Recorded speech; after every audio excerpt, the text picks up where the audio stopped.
আপনি আবার বিয়া করছেন, ঘরে সতী আনছেন?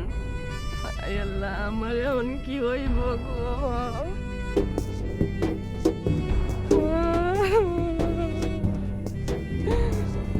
ইচ্ছা করি করি না, মানে অনেক বছর তো হয়ে গেল, মনে করো যে তোমার আমার বিয়ার কোনো দিন তো এখন পর্যন্ত আব্বা আব্বা ডাক শুনতে হারি না। ইলাই মনে করলাম যে একখানা ট্রাই করে দেখি, আর হেতে আরে বলছে যে মানে গর্ভধারণ করতে আসবো, মানে আমারে অনেক কথা বলছে। তোমারে আমি ধীরে ধীরে ধীরে ধীরে ব্যাগ খুলি বলিও, তুমি মাইন্ড করিও না।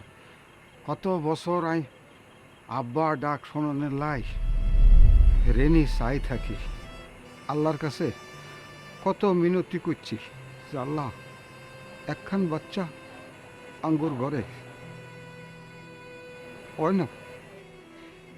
এটির সাথে পরিচয় হওয়ার পরে মনে হলো যে একবার ট্রাই করি দেখি, হইতেও তো পারে। কথা বললো থ বোন, তোমাকে তো বাচ্চা নাই, আমি তোমাকে বাচ্চা দিম। আমার বাচ্চার তুমি পালবা, ও তোমারে মা কয়া ডাকবো।